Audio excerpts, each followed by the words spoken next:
Waparantina Yahweh Mihia. Oh, Sadubama.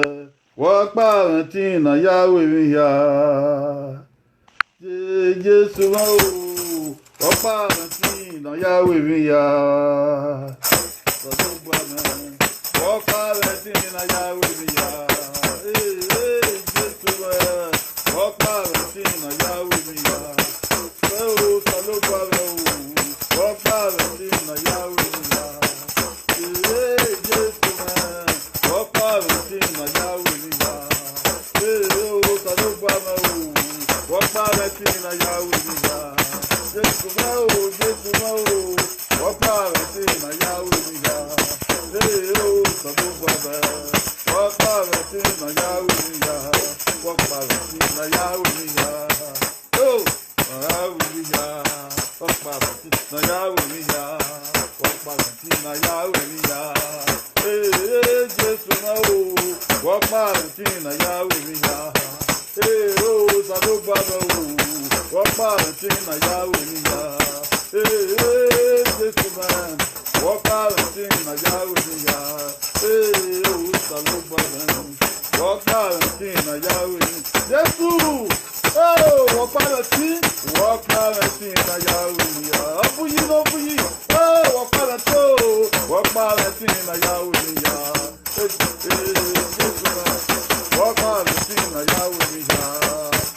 Oh, Sadubama. Waparantina Yahweh Mihia. Oh, Yahweh Mihia. Waparantina Yahweh Mihia. Oh, Jesus. Waparantina Yahweh Mihia. Waparantina Yahweh Mihia. Waparantina Yahweh Mihia. Waparantina Yahweh. Que water Mihia. Na Yahweh Mihia. Que la yimi. Oh, wana Mihia. Na Yahweh Mihia. Na Yahweh Mihia. Waparantina Yahweh Mihia. Jesus, Waparantina Yahweh Mihia. Oh, Sadubama. Waparantina Yahweh Mihia. Sadubama. Waparantina Yahweh Mihia. Waparantina Yahweh Mihia. Amata na Yahweh Mihia. Geko. Waparantina Yahweh Mihia. Na Yahweh Mihia. Na Yahweh Mihia. Oh, Yahweh Mihia. Amata na Yahweh Mihia. Waparantina na Yahweh Mihia. Waparantina na Yahweh Mihia. Jesus, Waparantina Yahweh Mihia. Oh, Sadubama. Waparantina Yahweh Mihia. Jesus, Waparantina Yahweh Mihia. Jesus, yeah.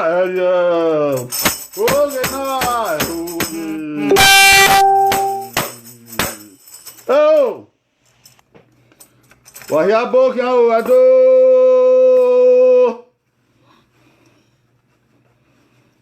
Oh, Koyo. All right. Edamu ebonobu mewa eberio. No de kake na neruna. Mama 79 tunda mamaro wa manarisi. Ima ewa kisi de na nia. Ama so gwana wina gege adie. Owu game. Na gege adie so si na do neruna. Ndage no de na kin. Mana de wagagio wahia na edemu na eweborun waye. Jolly Fiona. Oma ahianku Oma aye na uyo salobua. Chase dokpa yi. Ambassador Usayi Awanta. Obokian Lucky Abraham. Obokian wife Zoko. Isaka Obokian Idafes Vincent. Obokian Lizzie Sabun. Lizzie Obokian Ayire bai watiyan re Luna Oto Obokian Wiedo. Edo yala re na gege ne runa. Wakoyo. Ege erun. Ogedo. Eyi maye na.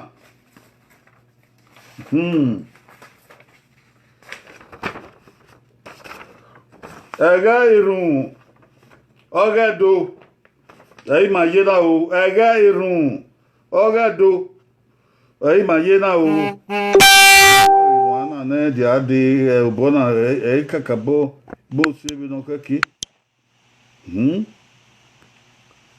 O bona kakabo mo sebi no kaki. Ega irun ogedo. Ei na ki o daga e.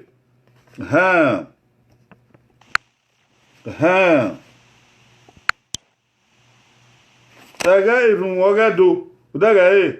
Uyo saloboa. Ei ma yena o. Ega irun ogedo.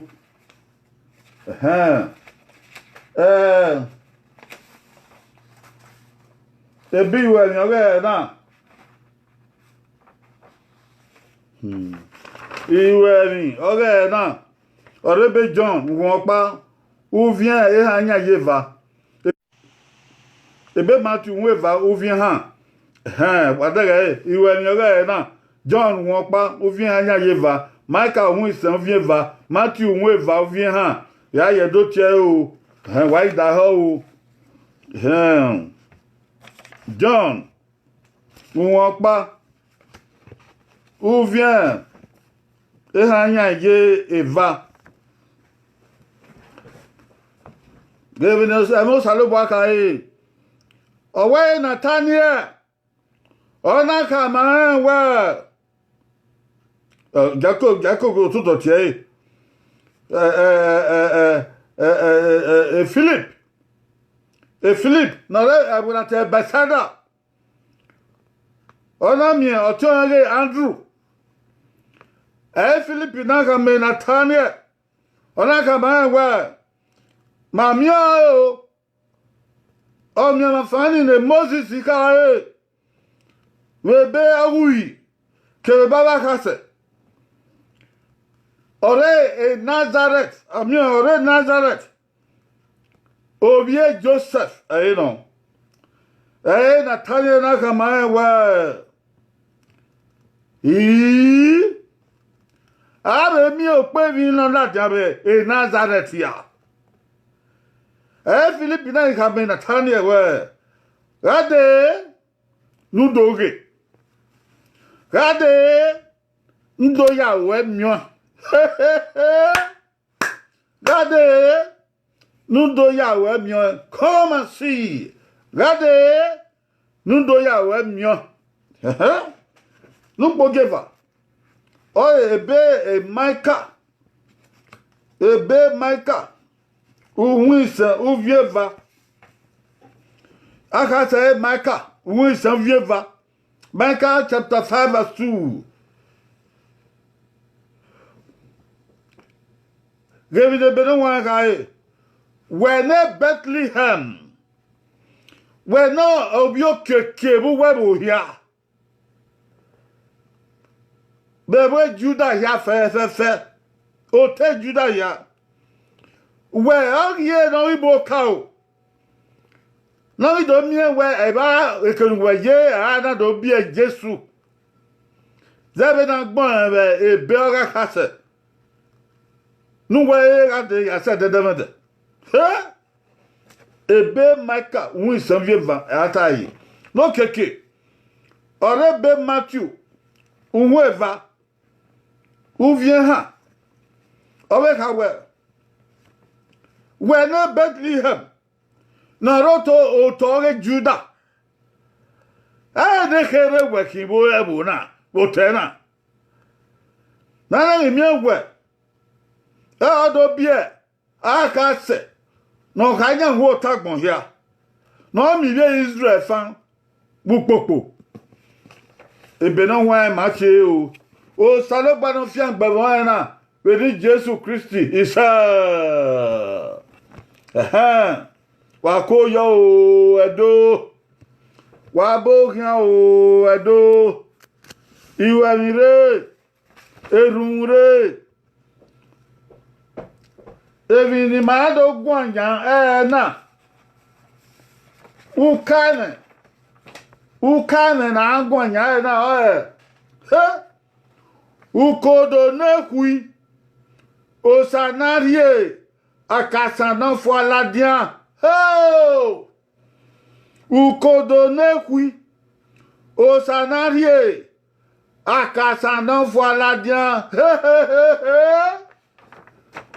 o pe mi no wa ai ma gun kan na ukodo nekui osanarie akasana foaladia non y'a pas le bon fiang ben moi na o ici ça wa boga o kanuruge o pa va ai ma agwa kama na ya e be de be don wa o pa va ai ma agwa kana o pa wo no ka o e Bethlehem wa ya wa Bethlehem eh no pogeva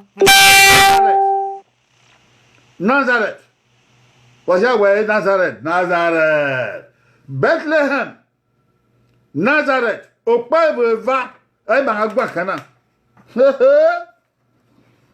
uyo salobwa o no nya wo salobwa o ganiru no nya wo salobwa we sadena mando leru na mando wasu na ogo dwa no ge tore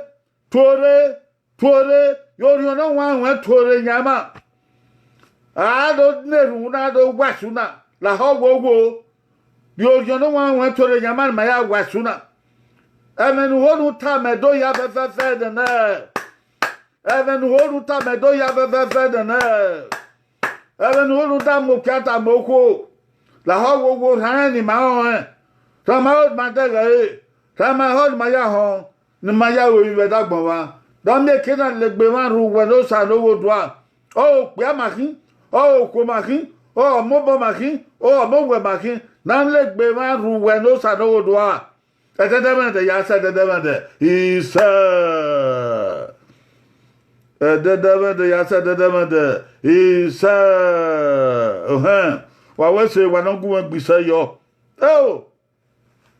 eva nagbon evi na dage ne bose opa eyan o udaho eva nagbon evi na dage ne mose ofo eyan evi na dage ne mose oyeyan evanta no so po evi na dage ne mose ni opa ragbon na evi na dage ne mose eya be vangbon evi na dage ne mose eni okonkon se evi na dage ne mose oko evi na dage ne mose won yin se evi na dage ne mose oko ugu ya o evi na dage ne mose don guwe o yan to bagbon na o yan ro we be pade bagbon na oko evi na dage nu we me o konkon se o so mi se o ma se o won yin se o yin se o gbegbe se o polo se o mo se evi na dage oh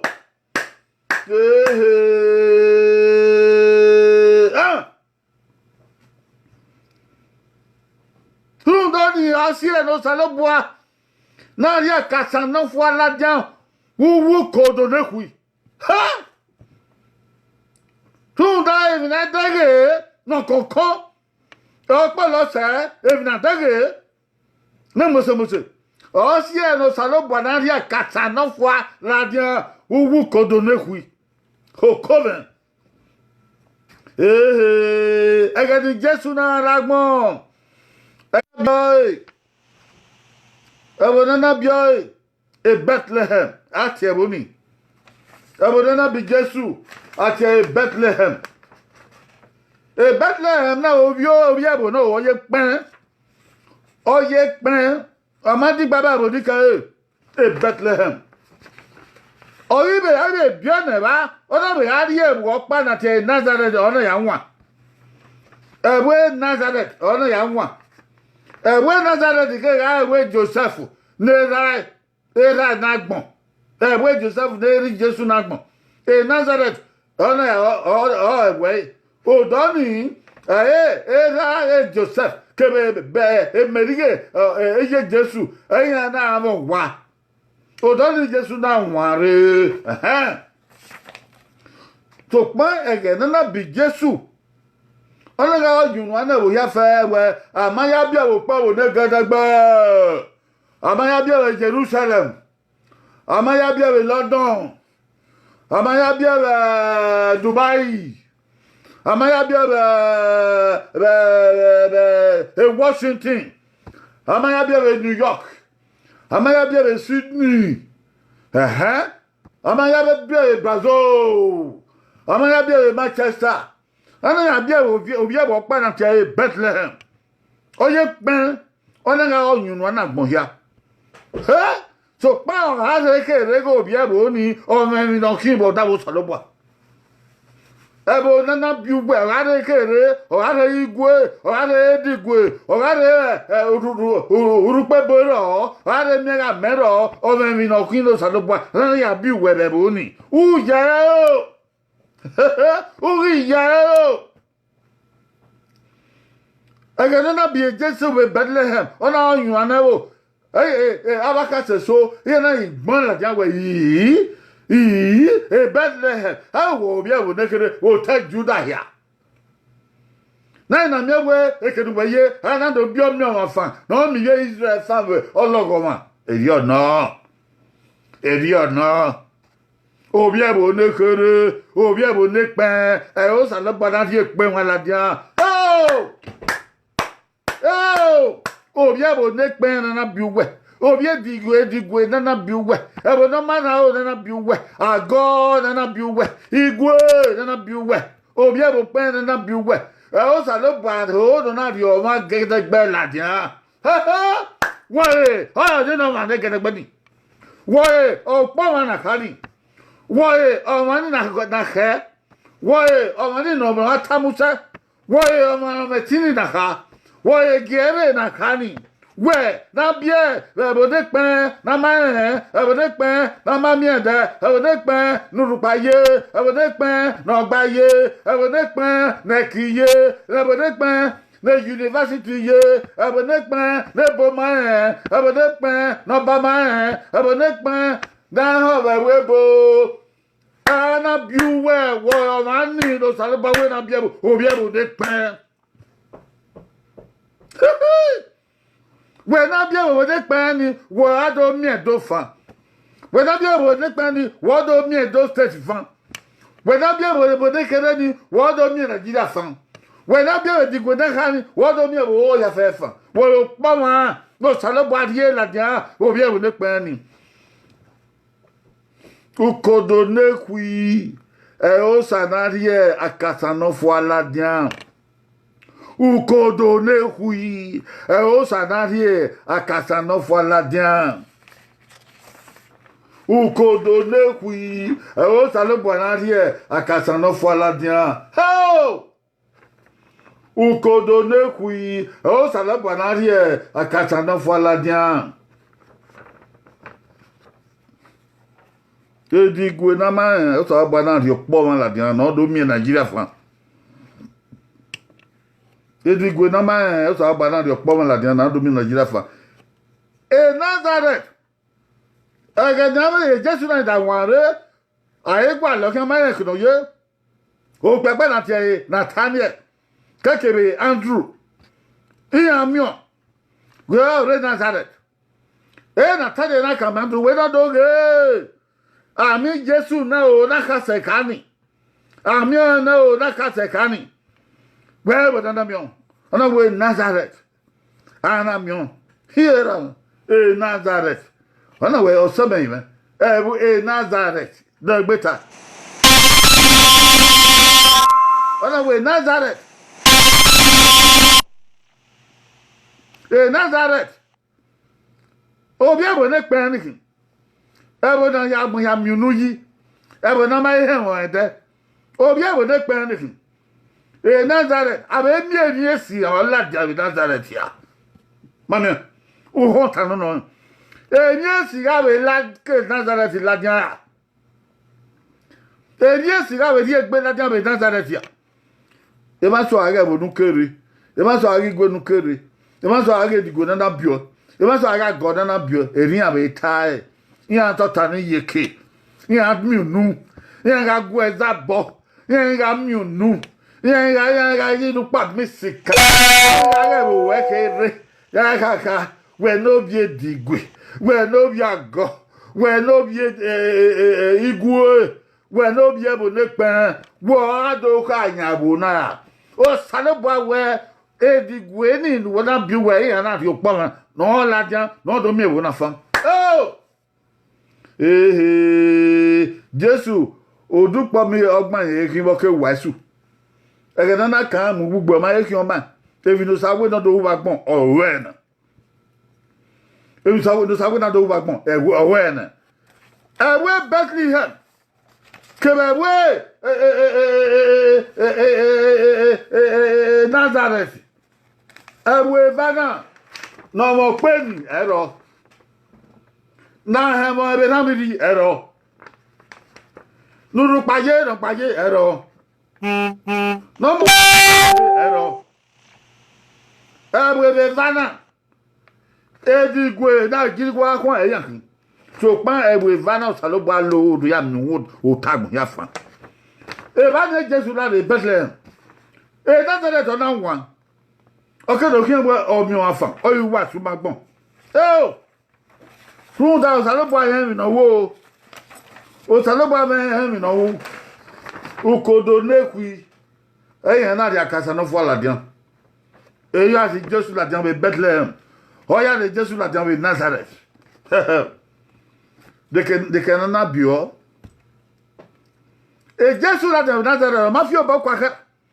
E mi na wo ni odo ti ebe na me Jesu ku. Odo we hu na be hu e na ka o hu na.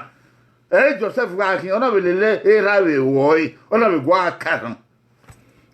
E Jesu do hu ni mu sa baba gbon. Emi na ube gbọ́dọ̀ wo ona le lebo ona gun àwọn e ma gbe ona gun àwọn ina ona gun àpò luge ona gun àpò dugbo ona gun àpò deki ona gun àpò leki ona gun àpò same ona gun heken ona gun àpò wage otedo sege ake emi na ube bodo gun àwe okedo sege ni aya wasu okedo su ga wasu ge abia ni Gego leli biabo ni ko Yebo leli biabo ni je. O riaza o. Oyezo gbuko, oyezo gbako. Ai gbuko isa. Ai gbuko gedan. O ara guyebo ni tebo si wani oba we na ye nwin na sawo no do nwin na. Evata. Oba we na ese kinu salo bagye. Evata. Oba we na temata no ragbon. Evata. Oba we na wasu magbon e mata. Oba we na go be yan na ju ma na wo salobo e mata. Say ya ma we na yu gbugbe. Oba we na ge miagbon fan. Oh! E ga no sari e to ogba ni ona kilo do win no sa. E ga no sari e woto e u lo na. U mgbegbe no ya win no sa. If no sarge we bo we riba o megbe nu ya ro e me bo ba we bagbon na ge gweza bo ge fiye kegbe ge jo hamo ge mi mia o ge le iguna no sarge ba we du do bagbon o wa we o ge ga bi o bi gwe o ma no demu ge ga bi o ba go o ma me mi no demu Gea bi owe digwe oba me no demu e ma so wa o we e wa na bi o pebu o pa o salobalo o ke no pagbe o da bona na bi o e bi o bo e ra bi o bo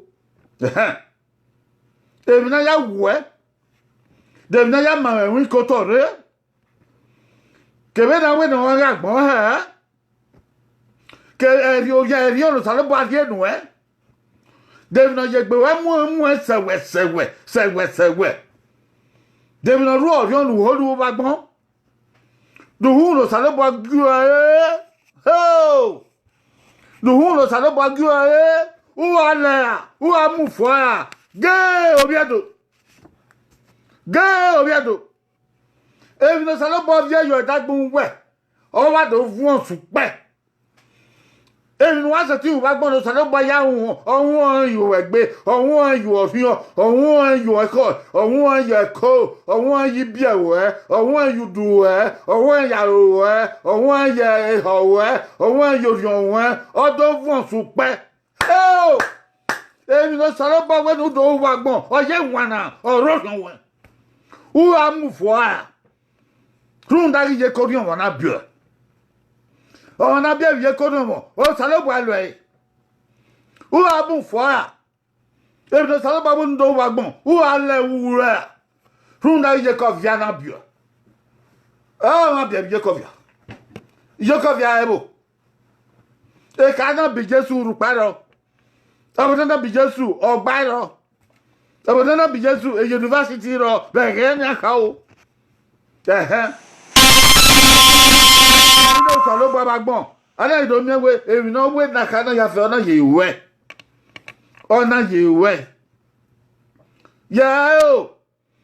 o ko no salo ba ke e ma ma ke we ba gbon na tu ki agbon e me no salo ba re yo ri ba gbon na o ata o ku no salo ba re yo e hin no da ya na si yon komo o a lo e ya si yon komo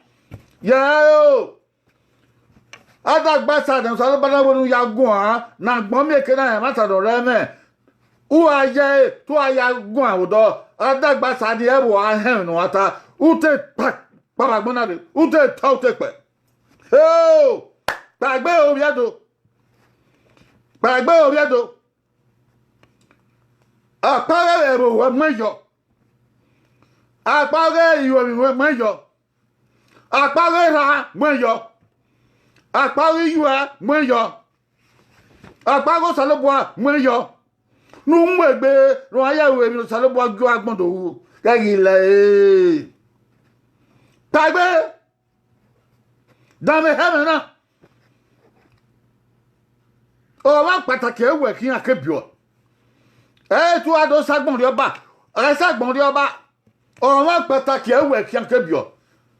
Geru eru obie enogi aru obie ojon we ani aha o saloba me no ya wu e no gbo agbon no do ugu pagbe nu gegi sien gegi gweza bo gegi wo bo wa umo akwa eva ayi wo bo wa umo akwa eva we wo bo wa uwa mi ropa uemi Hey, wo bogwa, ayo bogbo bo, wo mi ropo, wo mi. Hey, yo bogbo bo, wo menu yebo, wo menu yebo. Hey, yo bogbo bo, wo ma Yesuku, uyo. Hey, yo bogbo bo, wo mego, wo men. Hey, yo bogbo bo, we de nu we kibo, wo menu kibo. Hey, yo bogbo bo, we o ma na ka wo, wo na ka wo. Ba ni dia do wa ga lo. Ibiado wagele nagbon. Wagele nagbon. Ebo dana biuwe, ore ebe ogo salobwa. Ebo dana biu ye kovia, ore ebe ogo salobwa. Ebo dana biu ye koriomo, ore ebe ogo salobwa. Ebo dana biu nwode, ore ebe ogo salobwa.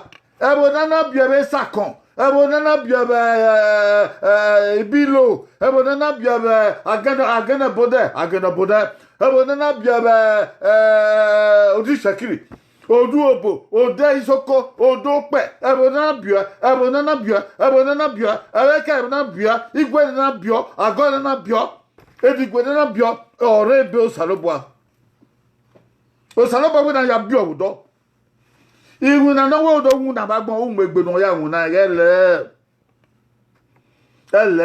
ga ika wo makan wa okan wa gede wa ga ika wu ma ebe u ebe du ma ebe o ma no ma ebe na ya wu ba gbon no o we ro o sare gba ma me mi ya o sare gba ma kan o sa ma kan edo o sa ma kan If you go to Wagbon, then I hear Bew, no, who over go over so good over setting way.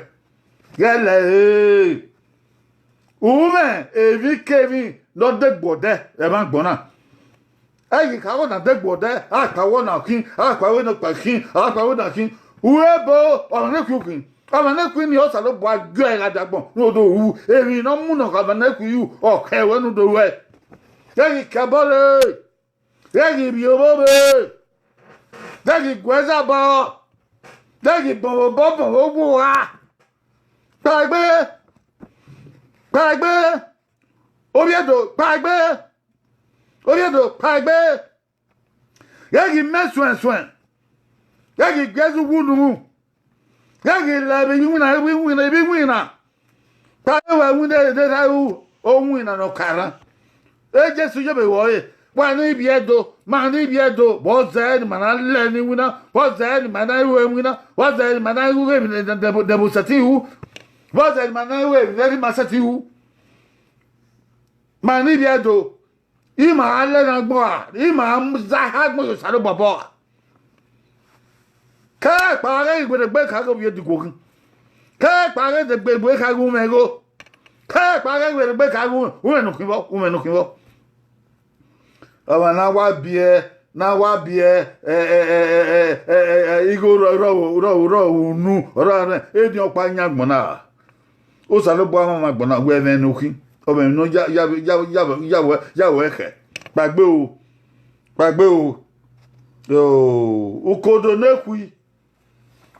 nekui o sa lo bo na ri e akasa no fo aladian ukodo nekui o sa lo bo na ri e akasa no bo aladian are bien obio digokin are bien gu ma ebe sa lo bo aji we pe o po won na kwa we bue ma ni dweki are bien obio digokin sa ba yo we governor or you we commissioner or you we no one aba kaime are bien obio digokin sa ba yo we po ma ba bu mo ta gbona o be no gu gwagbon o ye le ni sa ba gu gwagbon abo wanu gesi kaskani dagbe gesi kaskan abo wanu wuguyo ni wuguyo we di godiki we le gbe tabe yo megbe no ya ri ebo we ka bozai we di gwe no akeni yo bozai akayo gede abo wani o pebo we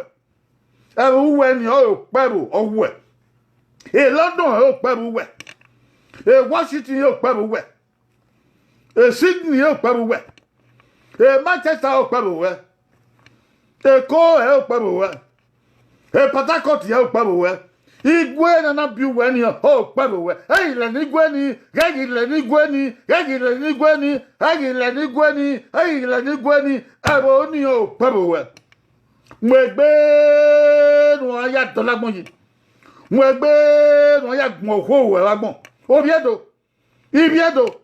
Wa mo egbe wo ya gbon ko wa gbon na ibi edo wa mo egbe nu ya yu no sa ba gi wa ibi edo wa mo egbe nu ya gi ebi no sa ba mo ndo wa gbon ibi edo wa ga ile we ra ke ba bu ye o pe mo yan kin gbe kin na uri kayo ka be dio uri kayo mo egbe nu wa dia wo nu du ma won we na ma won ka be baba no ma won bo ka be yeye no ma won bo Kun dabo o pe na ya fi agbon na we dia o we o do sa bo na sun o pe na ya do lagbon na yi we o sa bo la sun we o pe na ya fi agbon na wo da o we o sa lo ba ho no ya we o pe na ya bi agbon na fan we o sa lo ba ho no ya we Jesu do mi agbon fan o pa bo na bi o Jesu re o do fie o ka ya fe wo dia yin no ma o pa bo na bi o na ta na gele la wofion ke ga ago ebodo na bio ebo pebo o ebo na kebo no diaki ebo we ni si na bi meme ebo we ni si ni o pebo me ebo we ni si ni e me aka doloji ebo we ni si ni e me aka la wina ebo we ni si ni e ya na ka gwebo zio na dolagbon ya ye gbebe dolowo yi Down doge.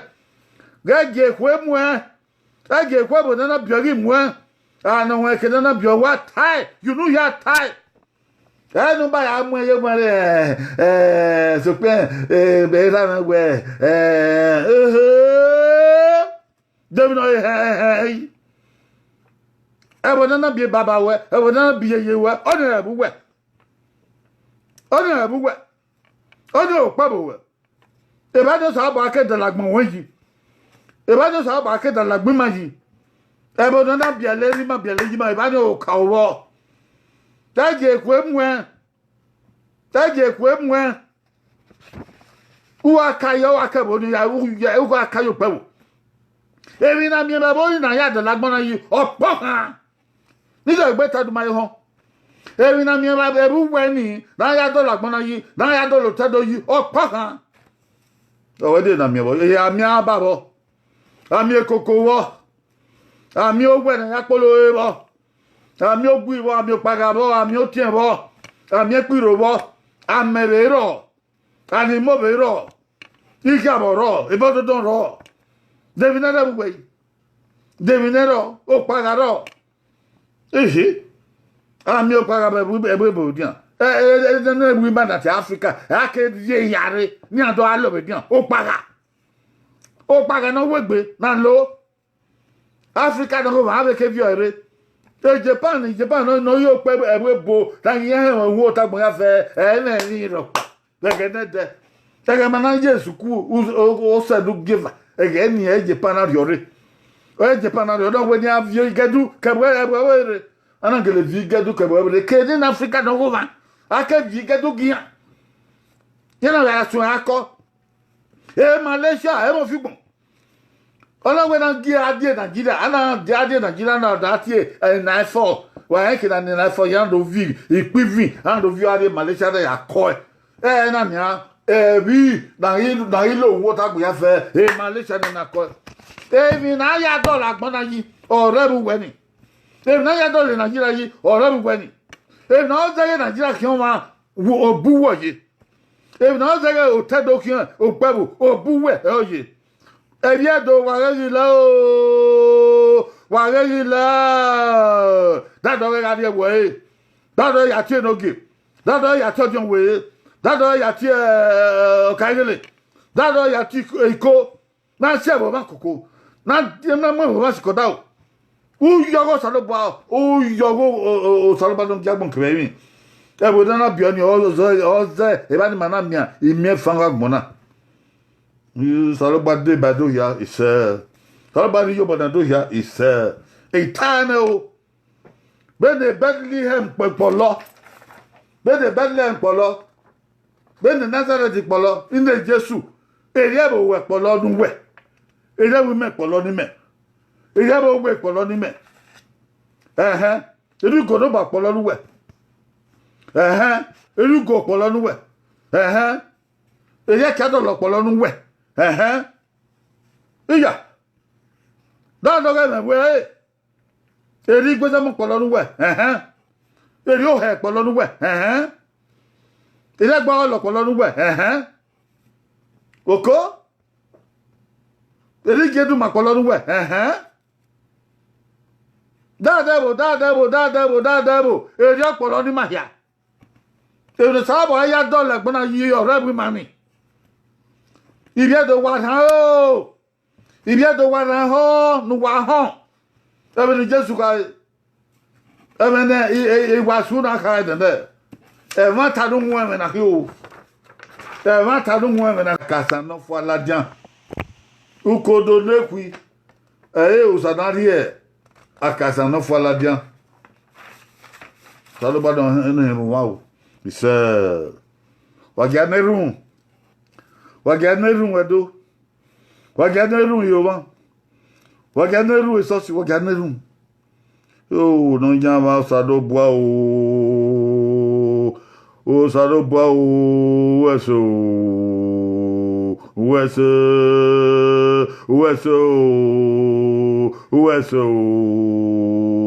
Benu ya yagbon ogba. E ke non ke yiwo ero. Wani guru te wani ku ebo rutebo uma meya saloboa la wo ya bawa ni mana sorry ma orero a wi ma riye la wo ya bawa evinu ya wi ma ya fe ni mana viokwa saloboa la wo ya bawa evinu ruwe uwo ta gbona na idege nu we vi yo ma ya do lagbon yi na gbon na de bon so don even la o da o ma dege ni ma dege bo ma viokwa la wo ya bawa igi mi saloboa gede no ma gbe na do o saloboa igi mi gede no ma gbe na do gedu ma na gbe na do edo na wo ben geda fian gbe na do edo na wo ben geda wa la o da o gbe na do geda wuru pa o saloboa gbe na do geda ori yen mi gbe na do geda ori we mi gbe na do ni ko re mi ma we mi ni ma we mi ma we ni ege ko imu bi do saloboa ge bi do gwa le wona ni ara we wagun de ke ara do de ile me no gbegu no de ge no sege isu pa maku no de ge no we go we si va don quand que vi mu na no de no o saloboa la ho wo do le evangeliment ege ko e bo wan imu wa ye ri oni ma ye wan ni ma yo yin ma gbon na ni ma egi ba e na ho hia na ma mien ye fe nu ni ma egi ba mo fo a la ho wo yin adene se do koko me o se do koko ne gbe wo saloboa nu yi wo ri egbe ma na ti wo ri egbe ma mo ma me wo ri egbe ma no go wo ri egbe ma iyobo wo ri egbe ma na fi gbe wo ri egbe ma wedo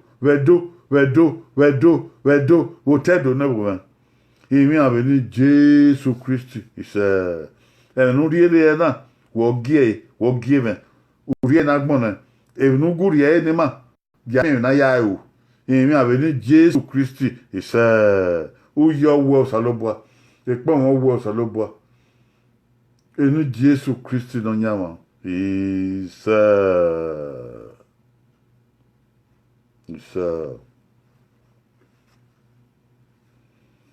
ofu igbanu nya guwa yaro ofu igbanu nya guwa yaro okunga koyo asabota koyo inofi koyo osayuki koyo ogun gbise wese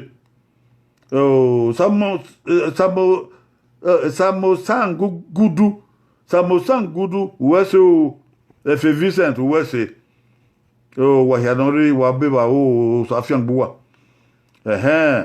amomo koyo be osaga koyo Robert Endurance koyo Sabaguero yawe nonu we osagbavo Sabaguero Gobadia wa ma was a big Gobadia koyo abota wodo okoduwa koyo wese wala wa ya pien cher wa ya pien o cher na me na meke dan pa ho tagbon ya na me na meke dan pa ho tagbon ya wese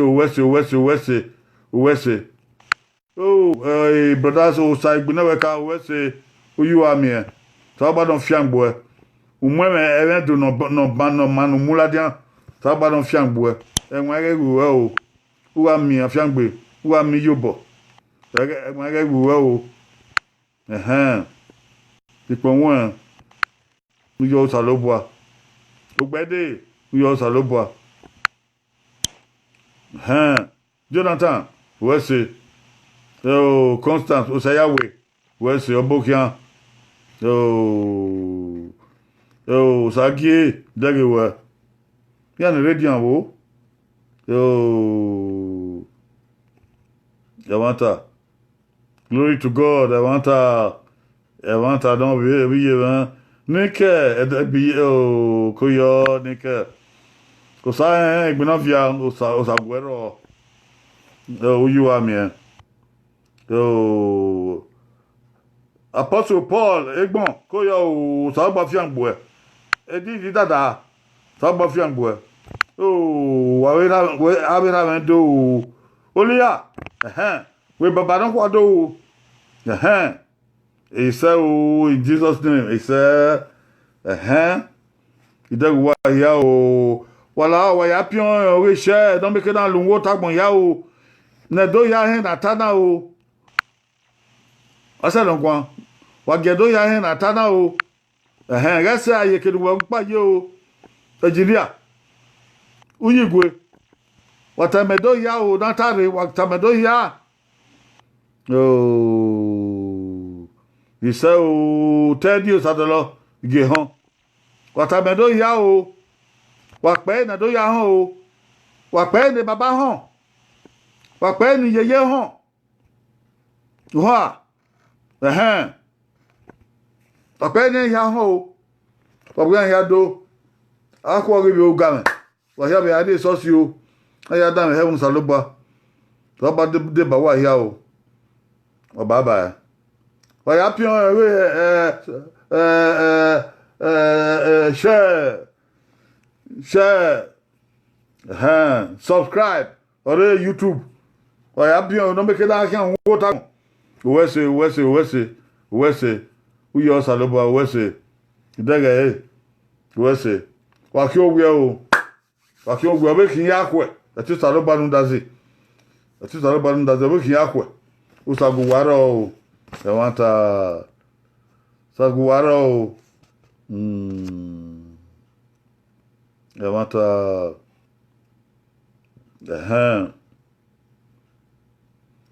wa geve na ri wo tagbon ya. We kin ya kwe o.